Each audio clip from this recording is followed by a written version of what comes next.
Saudações, você que tá na Loading! Tá começando o Game Shark. Eu sou Bruna Penilhas e aqui é o nosso espaço dedicado aos videogames.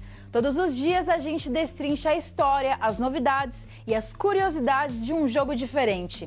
Você pode comentar o programa com a gente no Twitter, usando a hashtag GameShark ou no canal do YouTube Loading52x. E hoje vai ter muito o que comentar, viu? Eu prometo. Isso porque, em 2021, um dos jogos mais importantes de todos os tempos fez 30 anos e ele é o tema de hoje. Street Fighter 2 foi lançado exclusivamente para fliperamas em 6 de fevereiro de 1991, virando uma verdadeira febre instantânea e ajudando a definir o que são os games de luta como a gente conhece até hoje. Conceitos que atualmente são básicos no gênero, como combos e lutas de jogador contra jogador, nasceram com o game da Capcom. E a febre de Street Fighter também chegou no Brasil, fazendo muito gamer cabular a aula nos arcades por aqui durante a década de 90. Saber soltar um Hadouken na época era um requisito básico da galera que curtia videogame. Street Fighter 2 lotou fliperamas, fez muita gente encher o bolso de fichas e a aprender combinações de golpes com nomes que até hoje estão no nosso imaginário popular. O jogo ainda fez seu caminho para os consoles, ganhando versões para PC, Game Boy, Master System, Super Nintendo e até para o Wii U, por meio do Virtual Console. A jornada de Street Fighter ao estrelato e todas as curiosidades do seu desenvolvimento você descobre aqui comigo. Bem-vindos ao Game Shark de Street Fighter 2.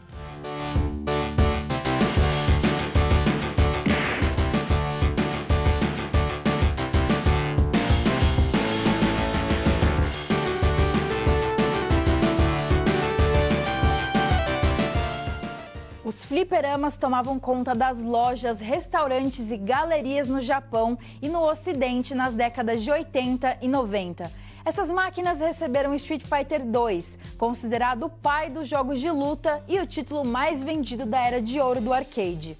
Do lançamento em 1991 até 1994, a estimativa é que o jogo tenha atravessado o mundo e sido aproveitado por mais de 25 milhões de pessoas somente nos Estados Unidos. Street Fighter 2 foi um dos 3 jogos mais lucrativos da história até 2017 e até 2019 foi o jogo de luta mais vendido de todos os tempos. Em 2020, esse recorde foi ultrapassado por Super Smash Bros. Ultimate, do Nintendo Switch. O game e os seus personagens viraram filme, quadrinhos, propaganda de carro, música, desenho animado e Power Ranger.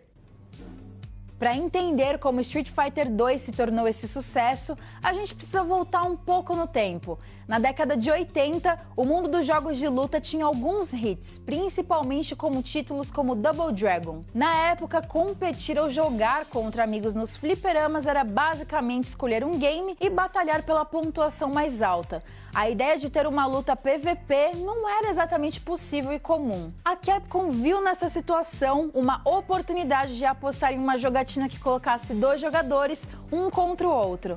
As lutas mano a mano foram a grande inovação do primeiro Street Fighter, lançado para os arcades em 1987. O game apresentou um engenhoso sistema de controle, com 6 botões de ação, entre socos e chutes fracos, médios e fortes. Existiam 2 lutadores de cada país representados em Street Fighter, mas não era possível selecionar todos eles. Os jogadores tinham à sua disposição Ryu e Ken, atribuídos aos controles 1 e 2. Para terminar o jogo com Ken, por exemplo, era necessário que o jogador no segundo controle derrotasse quem estivesse no comando do Ryu no primeiro e continuasse a enfrentar outros lutadores controlados pela máquina. Entre esses adversários estavam nomes que ficaram muito conhecidos na franquia, como o chefe Sagat. As novidades em Street Fighter tinham tudo para dar certo, mas o game acabou não engrenando devido a limitações. A jogabilidade era muito travada, com comandos complexos e personagens que não respondiam direito aos controles dos arcades. O nível de dificuldade era extremamente punitivo e era necessária muita precisão para soltar um simples Shoryuken ou um Hadouken. Insatisfeitos, os diretores de Street Fighter saíram da Capcom e foram para a SNK. Lá eles implementaram o que eles queriam em um novo jogo que ficou conhecido no Ocidente como Fatal Fury. Mas essa é uma história para outro Game Shark. Com todos os problemas, o primeiro Street Fighter não engrenou, tendo seu lançamento restrito praticamente ao Japão. A Capcom, no entanto, não desistiu da ideia e resolveu parar para trabalhar e afinar o conceito para o game seguinte. Quem assumiu a franquia na Capcom foi Yoshiki Okamoto, desenvolvedor de Soson e Forgotten Worlds, ao lado de Akira Yasuda e os compositores de Mega Man. Esse time começou a trabalhar em um game beat'em up que se chamaria Street Fighter 89. Eventualmente, a proposta ficou tão distante da aventura original de Ryu e Ken que o game foi rebatizado e o resultado foi o lançamento de Final Fight em 1989. Final Fight chamou a atenção pelos seus gráficos de alta qualidade e a opção de selecionar lutadores em um desafio equilibrado com personagens marcantes. O game também apresentou Poison, uma personagem feminina. A adição era algo incomum para a época, já que os estúdios japoneses não gostaram da ideia de ter uma mulher apanhando em seus jogos. A polêmica foi tamanha que a personagem foi substituída na versão de Final Fight que chegou ao Super Nintendo. A inclusão de uma personagem feminina, no entanto, foi importante para o próximo projeto do time. Com o sucesso de Final Fight, a equipe de Yoshiki Okamoto ganhou o sinal verde para fazer uma sequência de Street Fighter e reescrever a história da franquia. E assim foi feito. Quando Street Fighter 2 foi lançado em 1991, tudo estava repaginado e pronto para chamar a atenção do mundo inteiro. O jogo criou tendências e ajudou a redefinir o gênero de luta para o que conhecemos hoje. Uma das principais novidades foi o atualmente muito comum sistema de combos, que permite emendar um golpe no outro. A ideia surgiu devido a um erro no código do game que deixava lutadores combinarem golpes e ataques especiais sem dar oportunidade de defesa para o adversário. A ideia foi refinada para um sistema de ataques intencionais que seria devastador quando executado. Os controles em Street Fighter 2 estavam melhorados e eram muito mais responsivos, com mais fluidez e simplicidade se comparado com o antecessor. A ideia não só agradou veteranos, como atraiu novatos interessados nas lutas no formato jogador contra jogador. Se hoje a gente vê campeonatos de Free Fire e League of Legends levando multidões, muito tempo antes do lançamento de Street Fighter 2 foi um frenesi que criou filas nos arcades para competições amadoras por si só. Eventualmente, o game motivou e foi responsável pelo surgimento de torneios de games de luta que existem até hoje. As competições amadoras começaram ainda no início dos anos 90. Uma das mais famosas e disputadas acontecia dentro de uma galeria de fliperamas na Califórnia e eventualmente se tornaria a EVO, competição anual de jogos de luta e um dos eventos de esportes mais tradicionais do mundo. Street Fighter 2 tem o subtítulo The World Warrior. O nome faz referência ao enredo que colocava 8 lutadores espalhados pelo mundo brigando em uma competição. Após vencer os concorrentes, o jogador ainda era desafiado por mais 4 chefões, entre eles o ditador M. Bison. M. Bison é o vilão dessa história, um ditador que controla o mundo da franquia por meio da sua organização criminosa Shadaloo. Ele é quem organiza o torneio de artes marciais que convida lutadores de todo o mundo. O número de 8 personagens jogáveis em Street Fighter 2 era impressionante para os jogos da época. Cada lutador ainda tinha um estilo de luta que lembrava os países de origem e alguns faziam referências a figuras conhecidas do mundo das artes marciais. Direto do primeiro jogo, o protagonista Ryu voltou para a sequência. O personagem nasceu no Japão e é um guerreiro que busca superação. Ken também voltou. O personagem foi criado para ser um rival de Ryu e, mais do que isso, um protagonista para a franquia no Ocidente. O lutador é uma versão com os mesmos golpes de Ryu, mas americanizado com os cabelos loiros e personalidade de bad boy. Dhalsim é um mestre de yoga da Índia. Ele é pacifista, então ele se inscreveu no torneio apenas para ganhar dinheiro para sua aldeia.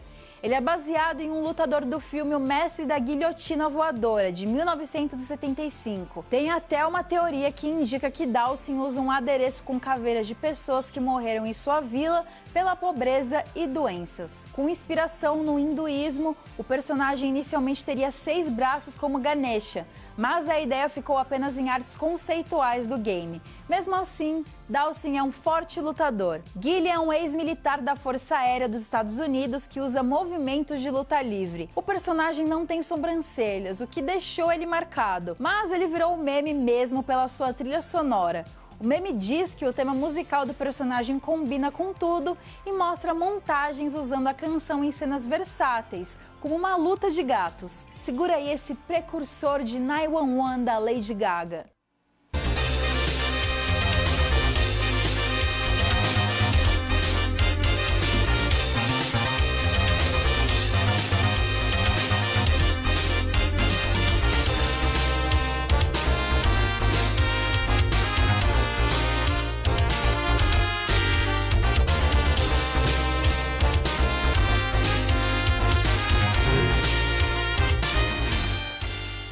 Zangief é um lutador da União Soviética e orgulhoso do seu país, o personagem aparece dançando com Mikhail Gorbachev, último líder da URSS, em um caso de vitória nas lutas de Street Fighter 2. Uma curiosidade interessante é que no jogo da Capcom, todos os personagens têm seus próprios golpes e costumam pronunciar os ataques durante as lutas. Na época de Street Fighter 2, com a baixa qualidade de som nos fliperamas, o poderoso Spinning Pile Driver de Zangief acabou virando pilão para os brasileiros, que era o que dava para ouvir saindo dos fliperamas. A mesma situação aconteceu com a cabeçada Super Zutsuki do japonês E Honda. No Brasil, o golpe do lutador de sumô por muito tempo ficou conhecido como cuscuz. Vai entender. A gente falou do Brasil e o nosso país não ficou de fora da lista de personagens jogáveis de Street Fighter 2. Fica por aqui que o Game Shark volta já já para apresentar os 2 últimos e mais marcantes lutadores desse jogo. É rapidinho.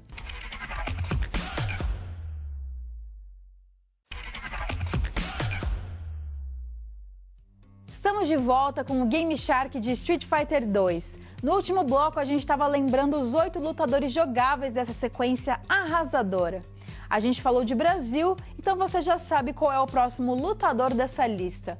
Blanka é o personagem que representa o nosso país em Street Fighter 2 e até hoje é uma das figuras mais famosas dos videogames. O personagem é um monstro verde gigante de cabelos ruivos e que emite choques, além de ser o único lutador com aparência animalesca entre o elenco selecionável de Street Fighter 2. O fato já diz muito sobre como os japoneses enxergavam o Brasil, já que Blanka se torna um monstro e ganha os seus poderes após sofrer um acidente de avião e cair na floresta amazônica. Eu sou desse jeito porque os gringos partem do princípio que no Brasil é isso aí, é uma bagunça.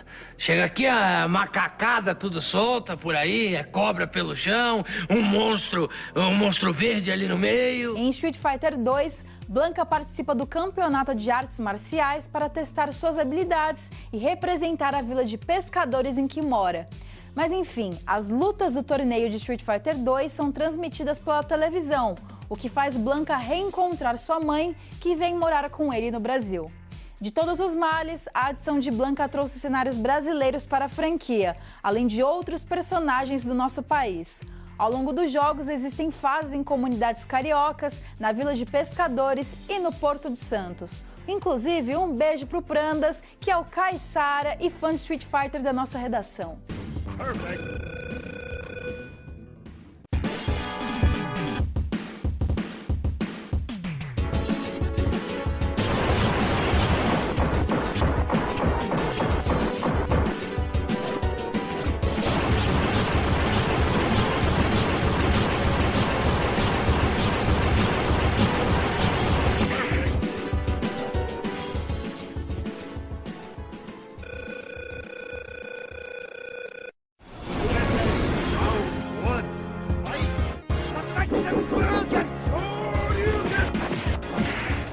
Agora a gente chega ao 8º e último lutador da nossa lista, ou melhor, lutadora.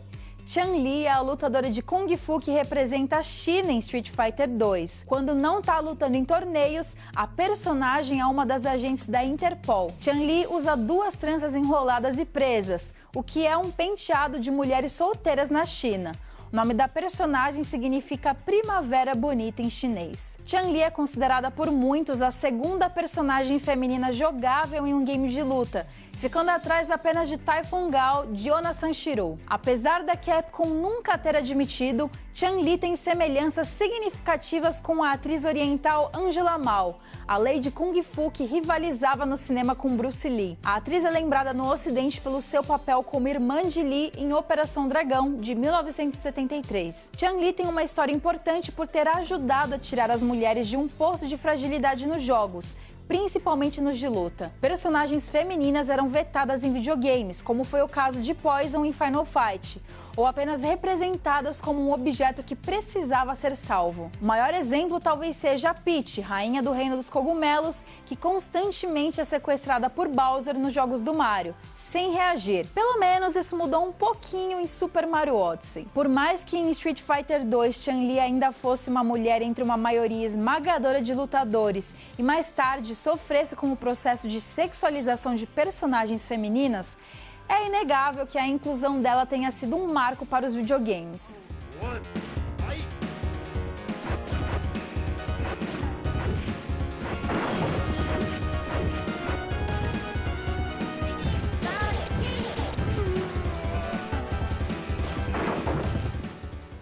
Com o tempo, a lutadora se tornou um ícone da cultura pop, sendo adaptada e reverenciada ao longo dos anos. A lutadora ganhou uma versão Power Ranger no game mobile Power Rangers Legacy Wars. O resultado não é muito diferente da original, mas mostra uma Chun-Li com um capacete bem maneiro.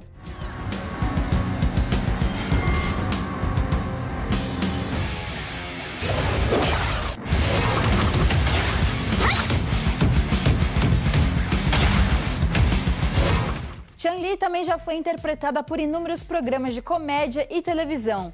Em um documentário de mentira sobre Street Fighter feito pela antiga MTV, a atriz e apresentadora Tata Werneck fez uma versão da lutadora com um sotaque paulistano. A Chun-Li de Tata deixou as artes marciais para atuar como um ventilador de teto, que é justamente uma piada que faz referência ao chute do pássaro giratório, que coloca a personagem para rodar e atingir o inimigo. O documentário tá todo disponível no YouTube e vale a pena dar uma conferida. Assim, eu sempre fui uma mulher meio descolada, tal, meio sem pai nem mãe, até porque meu pai foi assassinado cedo pelo Mr. Bizu, uma história que dá uma travada legal em qualquer garota, sabe?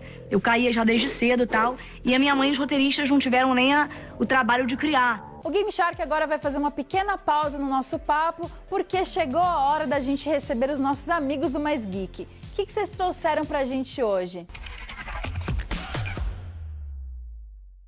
Fala aí, Bruna, pessoal do Game Shark. Olá. Como é que vocês estão? Estamos aqui hoje com um dia muito especial para relembrar, e um dia muito especial, dia 6 de fevereiro, foi aniversário de Street Fighter 2. Que beleza, hein? Não do 1, do 2. Chegou aí aos seus 30. Trintão, Jeff. Trintão, meu amigo! Impressionante pensar que, sei lá, se você tem uma memória bem viva de algo que já tá fazendo 30 anos, né? Pra mim não parece que faz 30 anos. Parece que foi ontem, Jeff. Parece que faz 10. Não 30.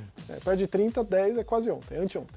Se tem um negócio bizarro com Street Fighter 2 é que mesmo o jogo de 30 anos ainda consegue ser jogado de uma forma bem satisfatória, viu, cara? Tipo, Você acha que acaba sendo descoberta novas maneiras de se jogar do jogo? Foram. Hoje já não tem mais. Já tá sanado, tipo... Já descobriram tudo que dava pra fazer no Até jogo. a última gota espremer. Tudo que não dava pra fazer no jogo, até coisas ilegais aí, por exemplo, a clássica, isso já na época também dava pra saber, se você jogasse de Zangief contra o E-Honda, a sua chance de ganhar era 0. Porque se o E-Honda te acertasse o primeiro golpe, porque depois ele só precisava ficar apertando um soquinho rápido. O Zangief não consegue fazer absolutamente nada contra aquilo. Nem pular, nem chegar perto, ele vai apanhar sempre que ele chega perto. Novidade pra mim. Jeff, tipo, você se lembra bem também da época dos fliperamas? Claro. Porque quando chegou... Eu tinha um amigo que era dessa época.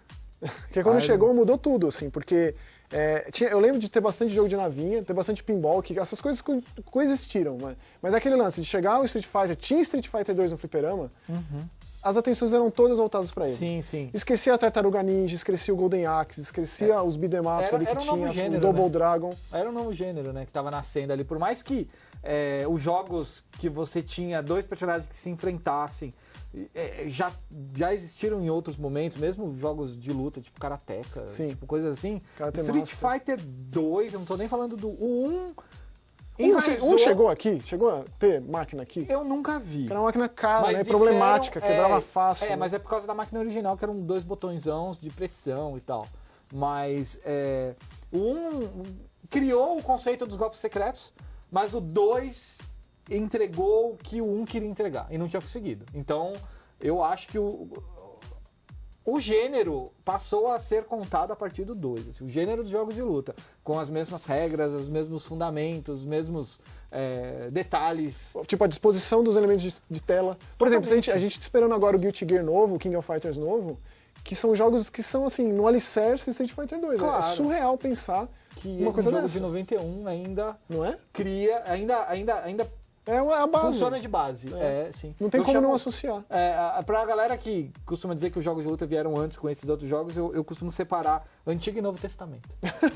O Street É isso que Fighter eu ia 2 perguntar. é o Novo Testamento e é o gênero dos jogos de luta que você viu nascer e morrer entre os anos 90 e 2000 e perdurar aí, renascer em 2008 com Street Fighter 4, inclusive, e tentar aí se reinventar, mas não inserindo coisas muito diferentes, porque quando você insere muita coisa diferente dentro desse gênero, ele deixa de ser. ele deixa de ser o gênero, entendeu? E legal, tipo, a gente tá falando do World Warrior, a primeira versão do Street, que a gente tinha ali 8 personagens pra escolher. Exatamente. Que, tipo, eu diria que tá entre o elenco mais, não só carismático, mas popular dos videogames. Sim, a sim, pessoa sim. completamente alheia de videogame sabe quem é o Blanca, por Quem exemplo. conhece. E não é como se Zangief fosse uma coisa simples de ser lembrada, assim, tipo, né?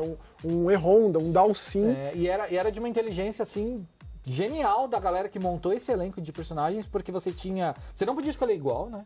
No Flipper. Não tinha aquele papo de o Ryu poder? Não, eu não sei. Só Não se- tem? Eu lembro que o Takeshi me contou que tinha, tipo, um bug também, depois de terminar, pode que dava pra ser. fazer mirror match com o Ryu, que as cores lá de Palette Swap já estavam lá Entendi. na máquina, Pode para um ser. Champion Edition que veio um tempo depois, Mas ó, o que eu ia dizer você tem ali o Ryu e o Ken, que são bonecos iguais.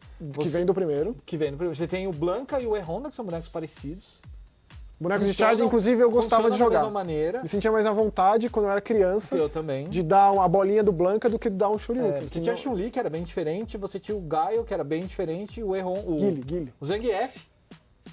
E é isso, né? Do World War são os 8. São os 8. Aí depois os Você esqueça, chefões vem só no Champion Edition. E aí você via já com o Sagat uma reminiscência aí do primeiro Street Fighter, porque o Sagat é o chefe do primeiro Street Fighter, aparece no segundo como penúltimo chefe, com uma cicatriz no peito. Né, de onde saiu, né? E já começa a formar a história, que tinha finais, né? Tinha aquelas telas de final, você chegava até lá. Porque, claro, tinha esse lance, mas o grande lance mesmo, que fazia ter aquelas filas quilométricas nos fliperamas, era o Versus, né? O Versus. Botar o a Versus ficha lá era impecável. e competir. O meta de encontrar o mais forte no jogo foi pra vida real. E até hoje isso acontece. É bizarro, cara. É muito bom. Sensacional. É muito legal. Então, 30 anos muito bem vividos.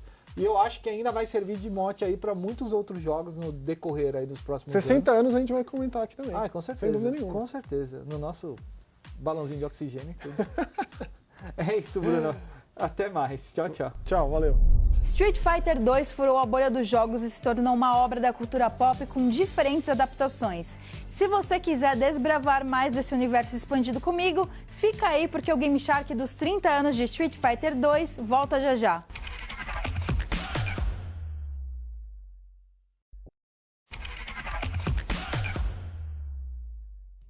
Estamos de volta com o Game Shark de Street Fighter 2. Uma curiosidade é que a equipe de desenvolvimento do jogo tentou fazer com que Chun-Li fosse mais fraca apenas por ser mulher. Em entrevista ao site Polygon, o diretor do game, Yoshiki Okamoto, disse que queria que Chun-Li tivesse uma barra de vida menor em relação aos personagens homens. A ideia era reproduzir o pensamento que as mulheres não eram tão fortes. A tentativa de enfraquecer Chun-Li foi derrubada ainda no desenvolvimento de Street Fighter 2, nunca se concretizando. Graças a Deus, meu Jesus! A personagem que chegou até Street Fighter 2 é bem badass. Tanto que a cantora Nicki Minaj lançou uma música se comparando à lutadora. Na faixa Chun-Li, single promocional do mais recente disco Queen, a rapper se compara a outras heroínas como a Tempestade, dos X-Men, e a Lara Croft, de Tomb Raider.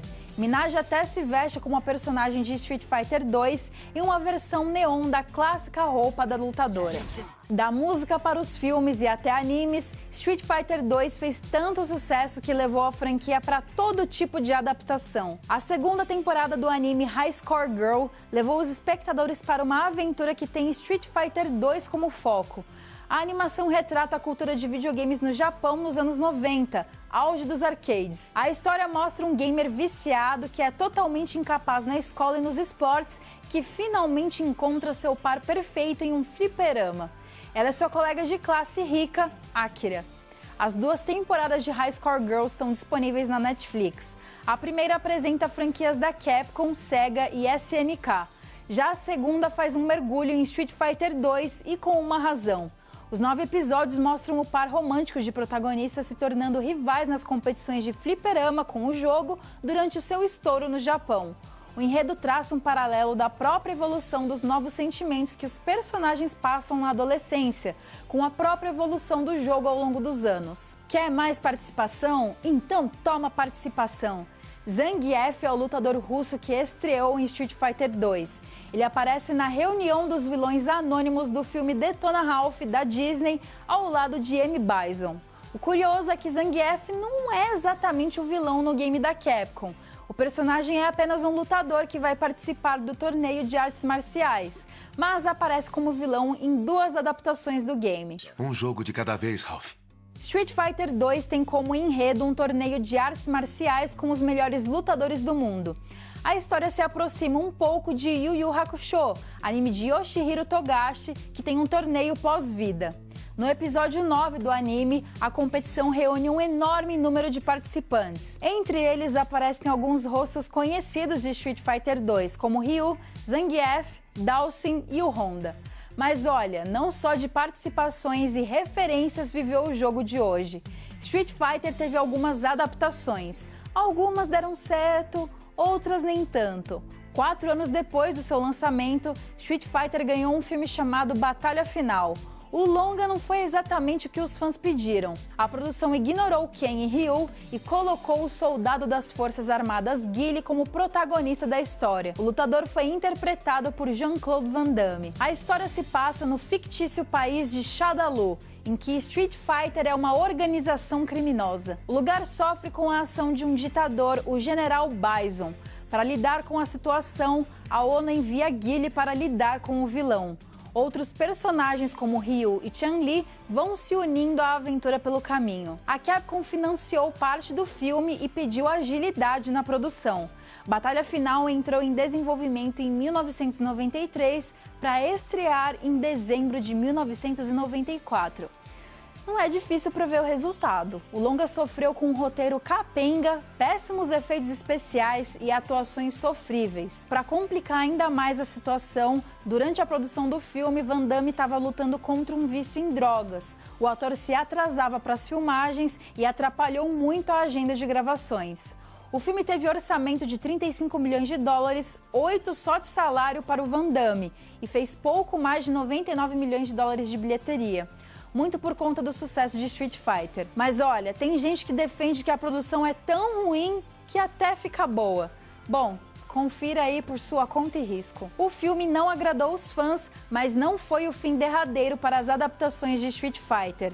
A série ganhou o anime Victory em 1995, que é considerado por muitos uma obra-prima. A história respeita as origens do game, mas toma algumas liberdades necessárias. O enredo acompanha um Ryu recém-mudado para os Estados Unidos a convite de Ken. A dupla quer aprender os segredos das artes marciais. Então, para isso, eles viajam um mundo em busca de novas experiências com lutadores fortes. Os dois acabam se esbarrando em uma trama internacional envolvendo a organização Shadaloo e o perigoso M. Bison. O anime tem lutas muito bacanas e chegou a ter episódios exibidos aqui no Brasil pelo SBT. A dublagem em português da animação promoveu aquele bordão "Ih, ó o cara aí!" na luta de Ken contra o M. Bison. Eu estou procurando um cara com uma cicatriz no rosto. Eu não conheço ninguém com cicatriz. Sabe que você tem muita coragem pra andar procurando gente por aqui. E por quê? Aqui só tem gente da pesada. O que você tá xeretando? Olha que você vai se dar mal, hein? E ao cara, hein? Os 29 episódios do anime estão disponíveis na Netflix. Street Fighter ainda tem outras adaptações, como uma série animada inspirada no primeiro filme com Van Damme. E também tem Street Fighter 2, o filme, que é considerada a adaptação definitiva por reproduzir muito bem os eventos do game. A franquia ainda ganhou uma outra incursão live action. Street Fighter, A Lenda de Chun-Li, estreou em 2009 com uma história focada na lutadora e o cantor Tabu de Black Eyed Peas como vilão Viga. O filme está disponível no Amazon Prime Video. A longevidade de Street Fighter tem uma explicação. O game ganhou várias atualizações ao longo da sua existência. No lugar de pular diretamente para uma sequência, a Capcom apostou em novas versões do seu jogo de sucesso, adicionando mais personagens e aventuras aos arcades. Uma das primeiras atualizações foi Street Fighter 2 Turbo Hyper Fighting de 1992. O título aumentava a velocidade dos lutadores do game base e foi lançado em respostas às modificações não oficiais do game que faziam a mesma coisa. É curioso, mas Street Fighter não está no livro dos recordes apenas por ser o primeiro jogo de luta a incluir combos ou por ser um game de fichas mais longevo da história. O título da Capcom também tem o recorde de ser o game mais clonado de todos os tempos. Uma das modificações mais famosas no Brasil foi o Street Fighter de rodoviária, que ganhou esse nome por ser encontrado em fliperamas questionáveis em rodoviárias e bares pelo país.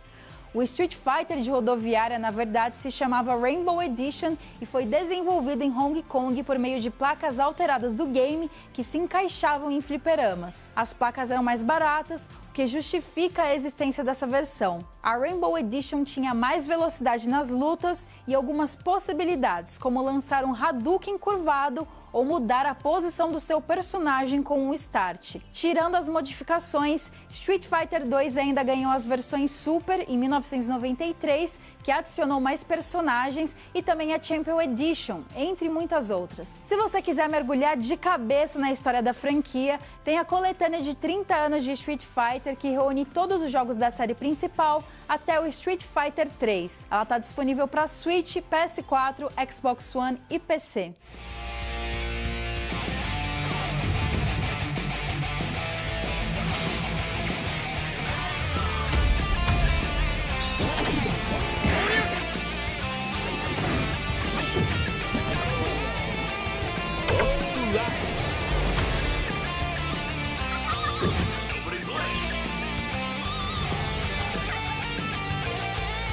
E o Game Shark de Street Fighter 2 vai ficando por aqui. A gente volta amanhã com mais um jogo pra vocês. Fiquem agora com o Mais Geek. Um beijo e até mais.